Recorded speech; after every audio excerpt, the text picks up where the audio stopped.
above the Himalayas.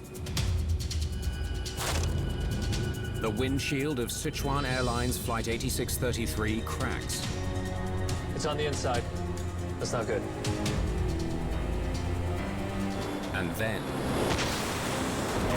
gives way completely.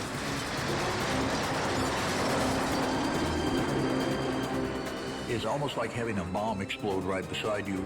The decompression forces the first officer halfway out of the plane. In freezing temperatures and rapidly running out of oxygen, the captain needs to find a way to get his plane to safety. Useful consciousness is probably about 40 seconds. The lives of everyone on board now rest in the hands of one man. I'm just so cold.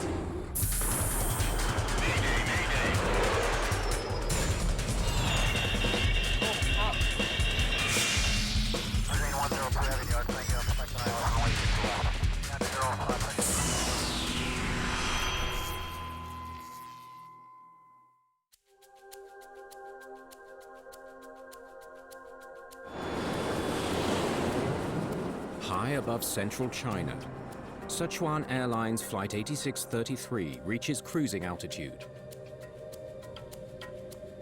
Level at 321.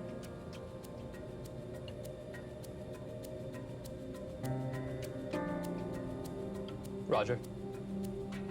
45-year-old Captain Liu Chuanxian is a highly experienced former military pilot and a flight instructor.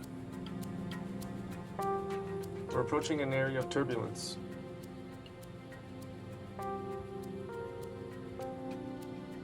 Shouldn't be too rough. First Officer Chu Reichun is 27 years old and has 5 years of flying experience, 4 of them with Sichuan Airlines. The crew is flying an Airbus A319.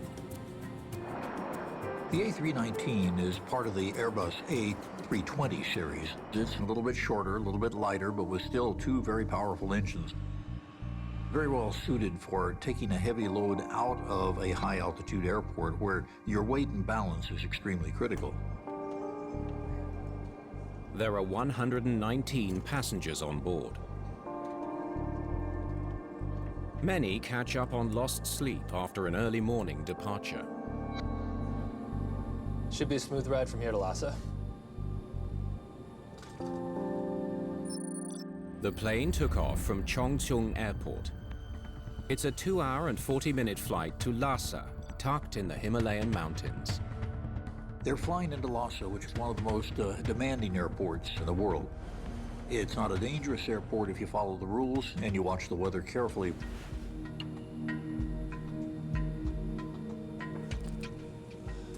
Captain Liang Peng is the second in command. I'll be back well before landing. See you then. He's been a pilot for 10 years.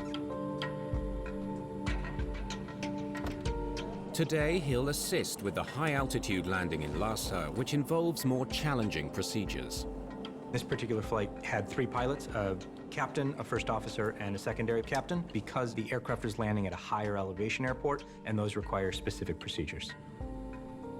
When you're flying into a high-altitude airport, you're worried about performance issues, and you're also concerned about the approach path through the mountains.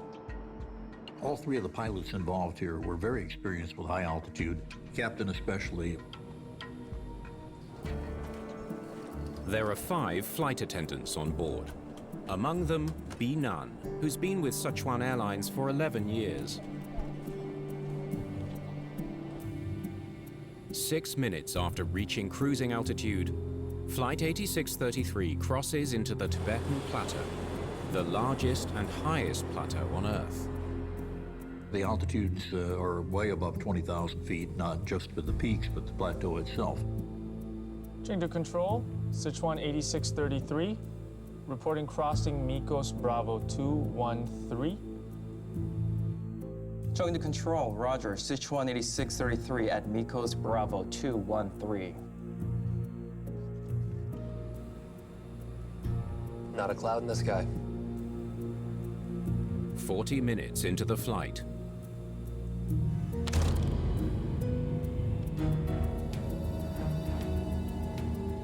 The windshield is cracked. You got the checklist? Just as First Officer Xu finds the checklist, the situation deteriorates.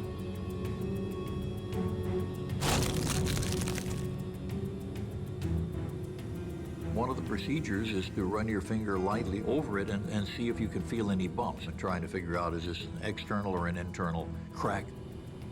It's on the inside. That's not good. A crack on the inner pane makes the windshield vulnerable to shattering. So it says here descend to a lower altitude. The windshield of an aircraft actually has several layers of glass, and this was the inner pane that was cracked. The safe thing to do is divert to a safe landing zone. It's what we call a precautionary emergency, but it's still very important. I have control. I have the radios. Chengdu, Sichuan 8633. We have a malfunction. Requesting descent to a lower altitude.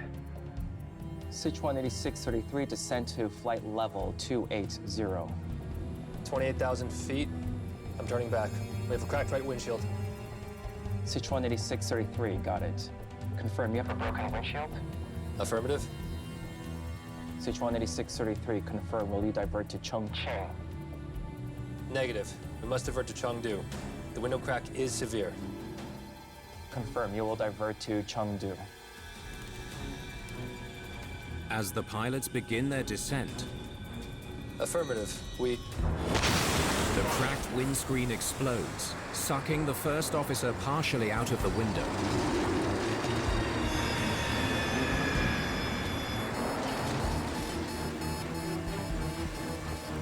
The sound and fury of losing a windshield is something that's almost like having a bomb explode right beside you without it doing you any physical damage. It is soul-shaking, to say the least. All of the high pressure wants to go to the low pressure air. So anything that isn't attached is going to want to escape through that hole, including a human being.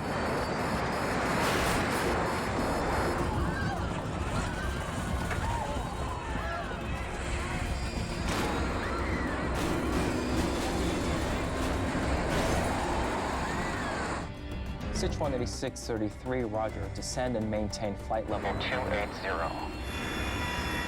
As the aircraft dives towards the mountains, the first officer hangs on at 32,000 feet above the Earth.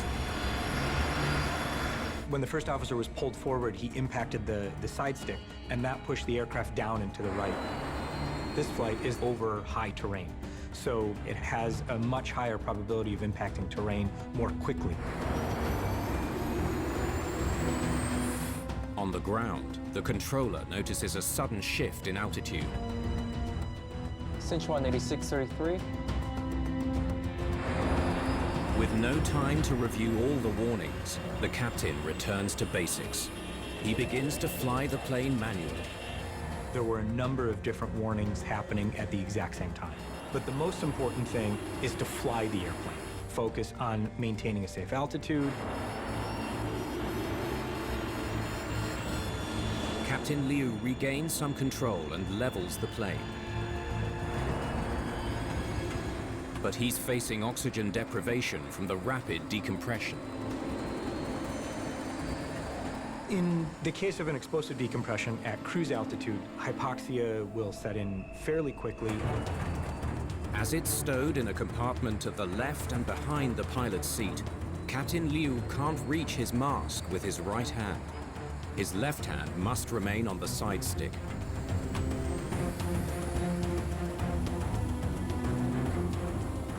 At about 31,000 feet, the time of useful consciousness is probably about 40 seconds for a healthy individual. This is something that you can't play around with because it is lethal. The captain can't get his first officer back in. He's on his own.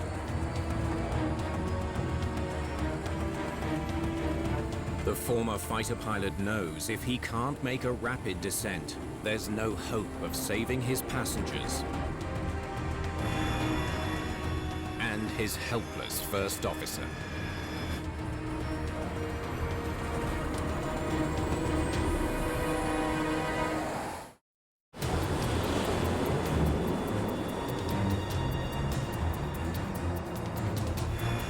Immediately after Flight 8633's cockpit windshield shatters, Captain Liu tries to return to Chengdu Airport. This is an incredibly stressful situation. The first officer has been partially sucked out of the aircraft. The captain needs to get down to breathe, but the mountains are higher than that breathable oxygen. To get out of the mountains quickly, the captain puts the Airbus into a sharp descending left turn. In an emergency situation, the pilot's going to maneuver the aircraft outside what would normally be an acceptable envelope.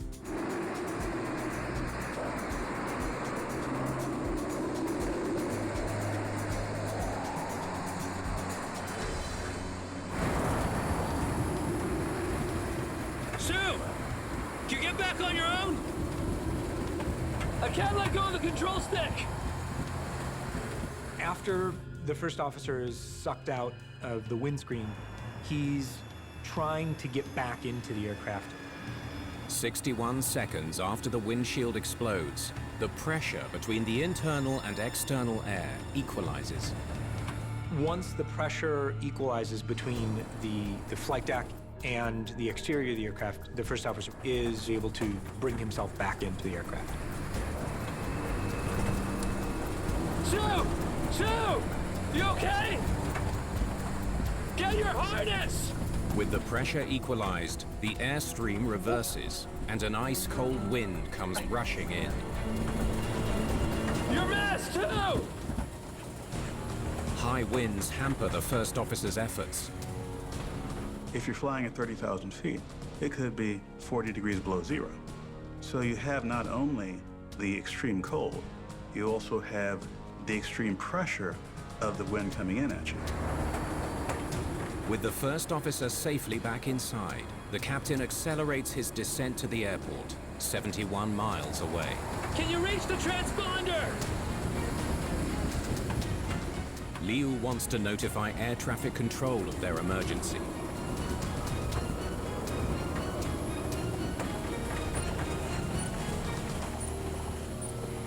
When an aircraft squawks 7700 on the transponder, it identifies the air traffic controllers in the area. Something is wrong, and that aircraft needs priority.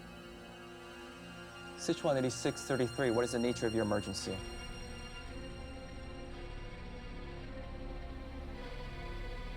Sichuan 8633. Tibet 9832, Chengdu. The controller contacts other pilots for help. Tibet 9832, go ahead. Could you call Sichuan 8633 on the frequency? They've got an emergency. Let's see if we can get through. All right. Sichuan 8633, this is Tibet 9832. Chengdu Control is calling you. In the cabin, Captain Liang retrieves his electronic flight bag.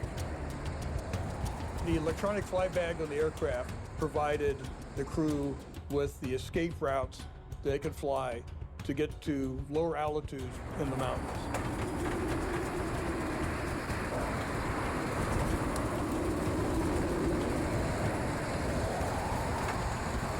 Give me a hand with the navigation! Copy. Your mask. I'm good for now. I can't let go of the controls!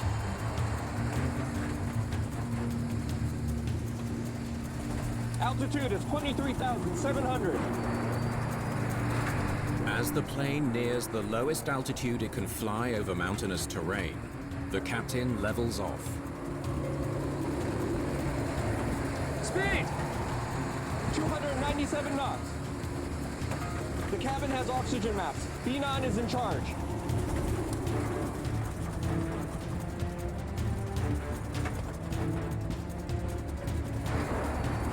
Shu! Can you hear me?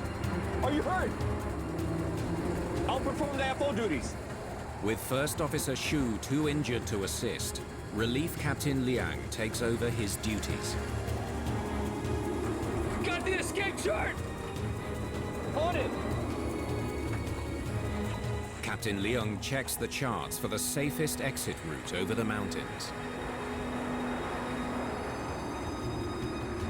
Chengdu is 63 miles away.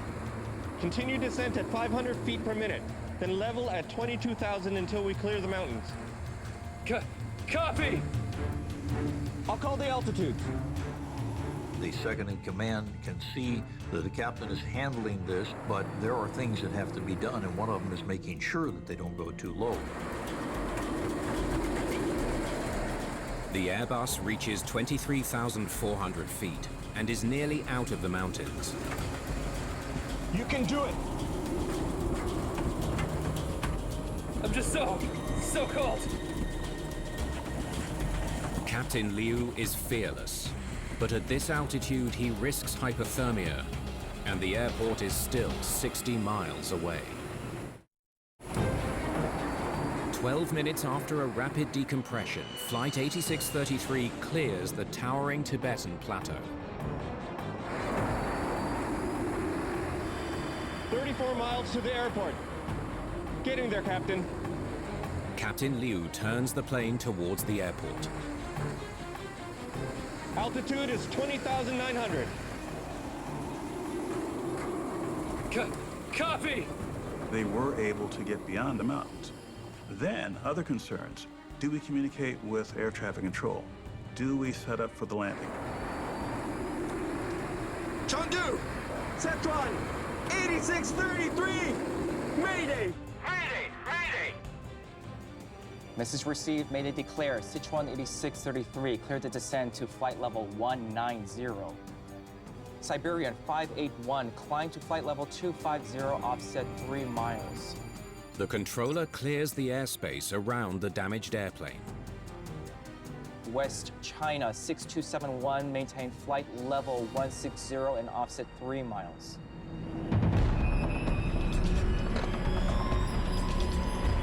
In the cabin, B-Nun tries to contact the crew. The flight attendants are doing their best to ensure that the cabin is calm, everyone has their supplemental oxygen, but one of the complicating events here is they never get into communication with the flight deck to understand the full scope of the situation. Flight 8633 is now 28 miles from Chengdu. Approaching 19,000 feet! The captain can breathe a little better now. Roger! Hang in there, Shu! Sichuan 8633! Cabin depressurization! Flying direct to Chengdu, then descending to 10,500 feet! Flying direct to Chengdu, then descending to 10,500 feet. The crew's transmitting in the blind because they're trying to tell air traffic control their intentions, but they can't hear anything that air traffic control is saying because of all of the noise coming in from that missing window. Look over the warnings! As the flight makes its way towards the airport, the pilots assess the state of their aircraft. The captain knows the windscreen is gone, he knows that the control panel is gone, but he doesn't know exactly what else has been damaged on the aircraft. Auto brakes are gone. Anti-skids, spoilers, APU. They've all got warnings. With so many instruments potentially inoperative, the landing must be performed manually. This was a highly automated aircraft. When you have damage, like in this incident, that automation is taken offline. And they have to figure out how to land the airplane. Okay. You want to try the autopilot? Too risky! Re-engaging disabled instruments is a gamble Captain Liu isn't willing to take. He could lose what little control he has over the plane. That is great airmanship, to just take what he has and work with it, because in an emergency, you don't know exactly what you're going to get. Sichuan 8633, orbit to the right and descend 8,800 feet on QNH 1004 at present position. You're cleared to land on runway 02. Flight 8633 makes a 360-degree turn to lose altitude while preparing for landing. 11,200 feet. Copy! We're still above our maximum landing weight. We're heavy by half a ton. The pilots must factor in the extra weight of their unused fuel as they prepare to configure the plane for landing. An overweight landing in an Airbus A319 where you can't dump fuel means that you've got to be much more careful in terms of actually touching down. You may have more difficulty stopping the airplane. Flaps one! They don't know yet if deploying the flaps will slow the plane. Flaps one set.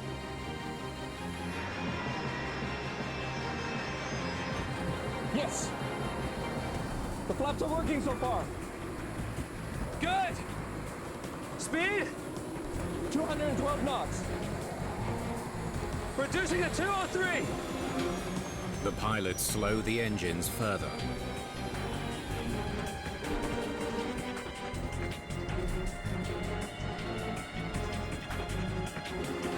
Binan can sense that the plane is approaching the airport.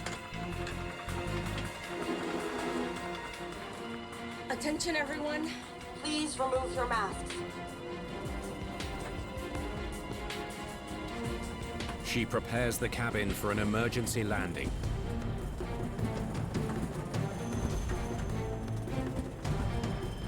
Tuck your head in your lap and brace for impact.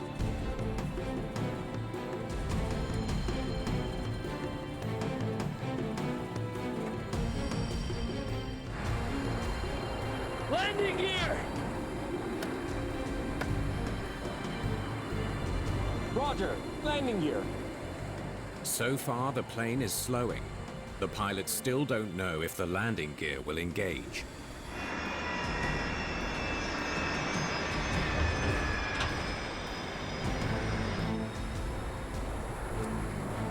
Yes! Landing gear is down! Clear to land on runway 02 right, wind 250 at 2 meters per second, RVR greater than 6,500 feet. We need the whole runway.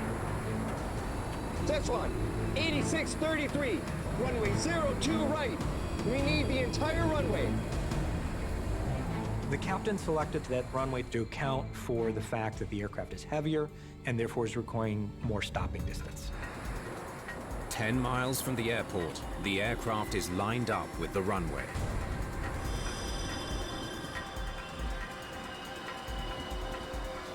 $160 knots!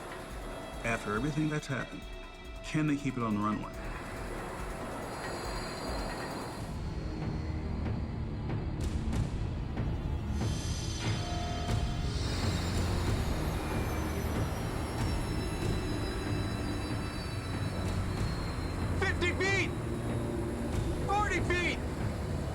The 63-ton plane prepares to touch down.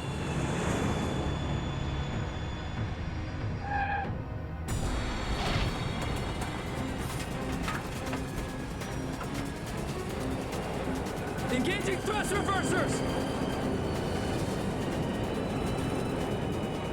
The thrust reversers, which help the plane slow down, aren't functioning. The risk is that you're going to run off the end of the runway if you don't have your thrust reversers. Brakes! Brakes! Captain Liu gives the foot brakes everything he's got. They're his last hope of stopping the plane from overshooting the runway.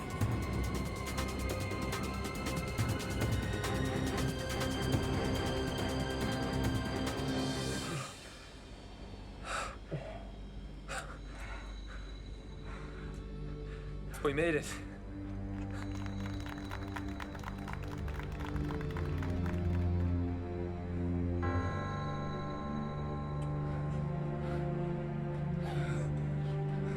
Sichuan 8633. We have injuries on board and cannot taxi to the gate. Against tremendous odds, everyone on board Sichuan 8633 is safely back on the ground, thanks to the pilot's exceptional skills. Once everyone was able to exit the aircraft safely, the real work of the investigation began. What evidence can they find that'll help them answer the question, Why did this happen?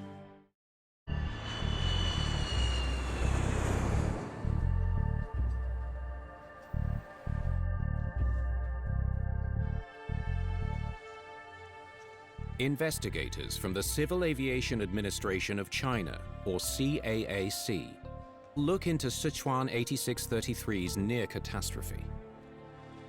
Good to see you again. You as well. You want to look at the cockpit? That'd be good. A French investigator from the Bureau of Air Accident Investigation and Analysis, or BEA, also joins the team. Okay, I'll speak with Captain Leo while one of our team takes you to the plane. Great, thanks. The aircraft is made in France. The BEA, as the investigative agency for that country, would respond to an accident worldwide. Thank you for coming in. Oh, please, have a seat.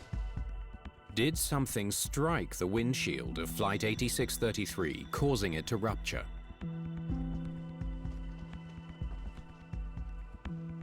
It was a clear day. We were cruising along at 32,100 feet. About 10 minutes in, we heard a loud noise and saw a big mesh crack. And then? A few seconds later, another loud noise, and the crack radiated further. I touched the glass, and I can tell it was on the inner pane, and it was bad. A cockpit windshield is made up of 3 layers of glass, 2 thick inner panes and 1 thin outer pane. The windshield is actually a structural part of the airplane. They're quite thick, they're very strong. Obviously, they're made to withstand, bird strikes and other objects like that. I called ATC to clear descent. You told them the windshield was cracked? Yes, but before we finished talking, the window exploded, a decompression happened, and we lost a bunch of instruments. Did you see anything hit the windshield? No, there was no mark, no smear, just a big mesh-like crack. Okay, thank you. If I have more questions, I'll reach out. Investigators rule out an external strike as the cause of the windshield's explosion. Thanks for your time. There's no evidence of lightning strike or birds or anything else, so there was nothing to show that that piece of the windshield was damaged prior to the event.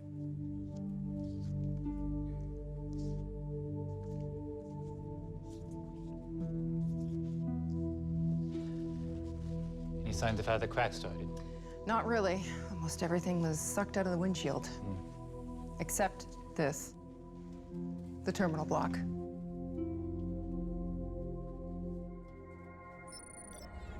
Located at the bottom of the windshield, the terminal block holds 6 electrical wires that control the temperature to prevent freezing or fogging.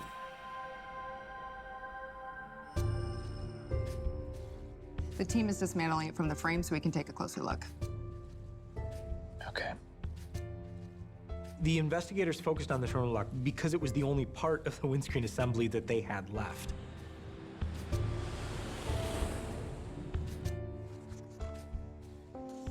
Let's download the data now.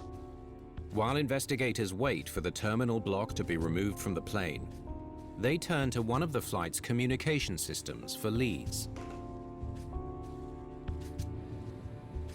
A digital communication system called ACARS, or Aircraft Communication Addressing and Reporting System, sends electronic messages between the aircraft and ground stations during a flight. ACARS messages coming from the aircraft can lead the investigators to certain faults that occurred, as well as what the aircraft was doing. It's all here. Let's locate the first crack. Here it is, 7:07 a.m. See that? Anti-ice right windshield. Huh, interesting. Investigators discover that after the windshield first cracked, there was a warning message. The anti-ice message gives you an indication that there is something wrong with the heating element in the windscreen, but it doesn't exactly tell you why. The windshield cracking and the warning happened almost simultaneously. The investigators had to think there has to be a connection. Let's check recent flights. Has an anti-ice windshield warning appeared on other flights? Investigators search the fleet's history. Check this out. 2009, a warning popped up on a Sichuan Airlines flight after takeoff. In 2009, the warning also appeared as Jiangsu Airlines pilots detected smoke near the bottom of their windshield. In 2010, the warning lit up on a China-Hubei flight when pilots noticed a burning smell near the windscreen. Did they determine a cause? Overheating in all three cases. Investigators saw that in related incidents where this kind of warning came up, there were certain effects, burning smells, anything that indicated there was an overheating happening. What about the windshields? Did any of them crack or rupture? No, doesn't look like it. Sichuan 8633 never reported smoke. Nor the smell of burning. The investigators knew there was a problem with the right windshield heating system. So what was different about this incident?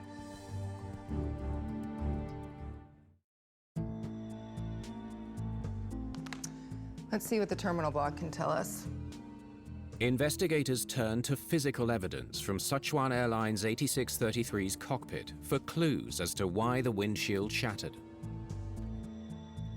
Check out these wires. The windshield heating system is electrically driven, and there are several wires through the terminal block that help drive the system.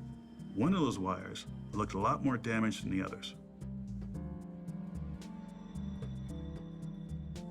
Huh.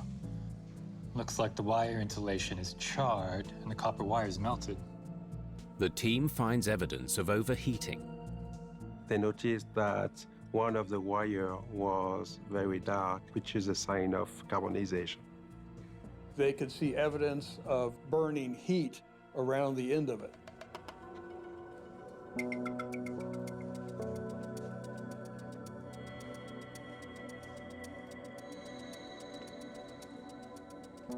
Look at the corrosion inside the terminal block.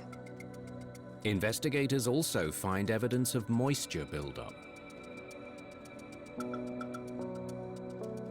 Water must have seeped in past the window seals.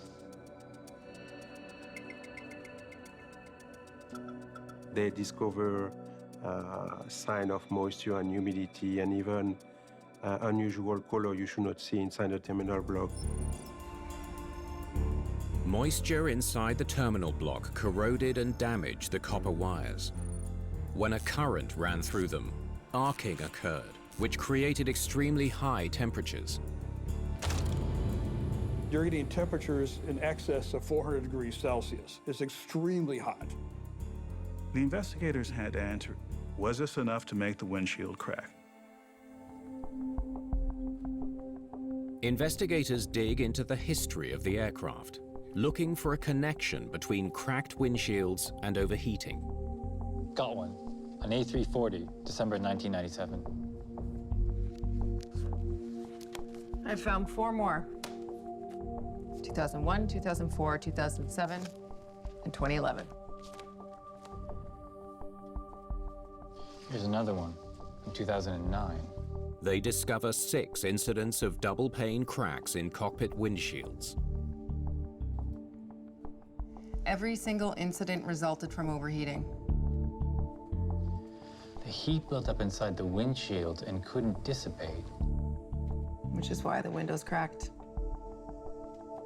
The team concludes that an overheated electrical wire inside the windshield cracked the inner pane of glass on the first officer's side. The aircraft windshield panes are very closely spaced together. And when one side is overheated, it spreads those panes apart. It causes stresses on those panes. But a windshield cracking is vastly different from completely separating from the aircraft. How did Sichuan 8633's windshield explode? We know the first pane cracked. The middle pane should have maintained loads and kept this intact, but it failed very quickly. That was a mystery. To determine why Sichuan 8633's windshield ruptured after cracking, the team undertakes a windshield failure scenario test.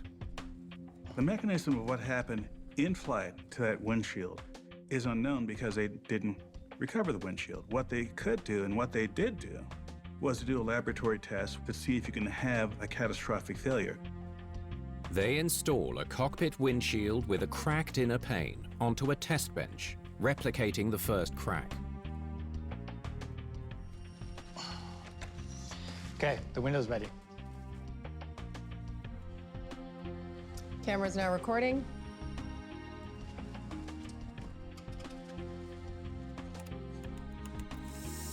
Now pressurizing. The investigators set the test chamber to the same differential pressure of Flight 8633. Let's get the shot pin ready.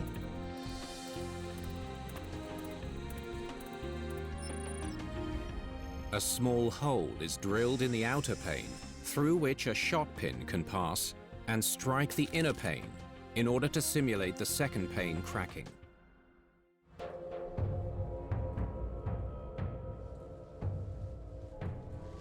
All set.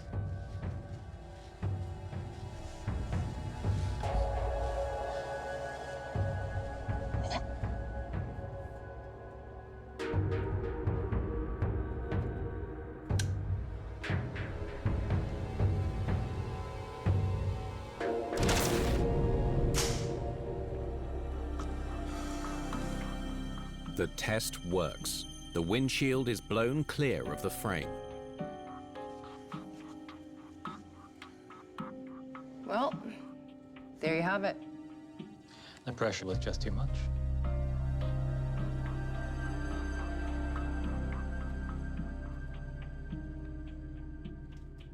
At 32,000 feet, the difference in pressure between the outside atmosphere and inside the cockpit was approximately 2 tons. Investigators conclude that the cracked windshield could not withstand that pressure. What we saw from testing is once you break the inner pane and the middle pane, the outer pane cannot withstand the pressure. It's going to flex the window out and it's going to depart the aircraft.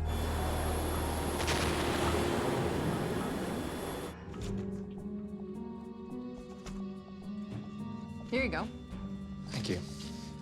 Investigators now know how the windshield was blown from Flight 8633, but they still don't understand why the moisture buildup inside the window was undetected.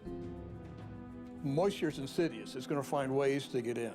So now the question is when they were inspected, how they were inspected. The left and right window seals were replaced a year ago because of wind erosion.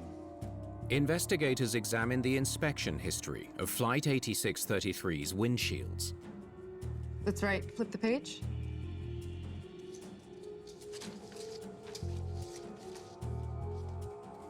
The last inspection was 32 days before the incident, and there were no signs of water buildup on the terminal block. How come? Maintenance would have had to remove the entire windshield to access it. They'll look around the edge to see, are the seals intact? Are the seals degraded? You look at components to see is any evidence of water intrusion, but you don't pull the window out of the frame. So without fully disassembling the aircraft, you can't ensure that you don't have water vapor built up. But that's not all they discover. There were no sensors to detect moisture.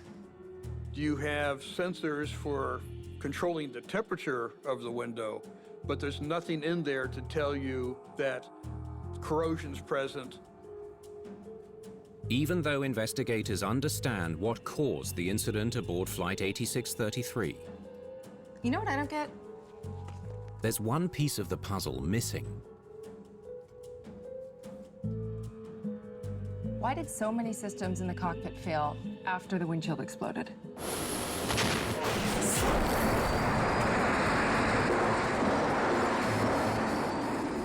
With the loss of the windscreen, also came a whole list of things that went off. It was puzzling. They lost the auto brakes, 6 of the 10 spoilers, the thrust reversers. Investigators review all the systems the pilots of Flight 8633 lost after the explosive decompression. Looks like they were disabled, not damaged. The team discovers that all the disabled systems on Flight 8633 are connected to 17 circuit breakers on a panel behind the first officer's seat. Check out all these popped breakers. Something must have hit the breaker panel during the decompression. There's damage here.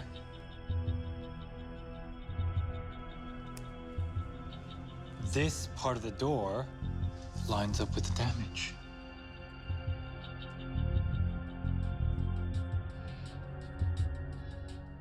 The damage to the panel is at the same height as the dented cockpit door. When the windshield ruptured, the explosive decompression flung open the cockpit door, which smashed the circuit panel and popped multiple breakers. It's almost impossible to think that anybody would immediately recognize that that was a mechanical response to the door blowing open and hitting the side panel. Investigators finally have all the pieces of the puzzle. Moisture seeped into the window seals of the Airbus A319. You couldn't ask for a better view. Creating a humid environment where electrical wires overheated to the point of cracking the glass panes on the cockpit windshield. CH-18633 confirmed. Will you divert to Chongqing? Negative. We must divert to Chengdu. The window crack is severe. The tremendous pressure differential compounded the existing thermal stress on the cracked panes, leading to the rupture and explosive decompression. With his first officer sucked out of the window, Captain Liu's quick thinking, flying skills, and tremendous courage in the face of oxygen deprivation allowed him to fly the plane out of danger. The captain didn't suffer from hypoxia. Investigators looked at the surrounding factors and kind of came to the conclusion that he was operating purely on adrenaline, basically, and was able to operate the aircraft safely down to Chengdu. You can do it! The crew endured glacial temperatures and battled the odds to safely land the damaged plane and save the lives of all 128 people on board. Any accident and incident investigation is also a learning opportunity. There were changes that were made by the manufacturer to tighten up the quality control, to make it less likely that you would have situations that might allow moisture to get past the seals. The crew's handling of the incident earned them accolades around the world. There have been accidents in the past where whatever happened at altitude was survivable, but the crew got so rattled and was so non-communicative they end up crashing the airplane on the other end. This crew did a really excellent job.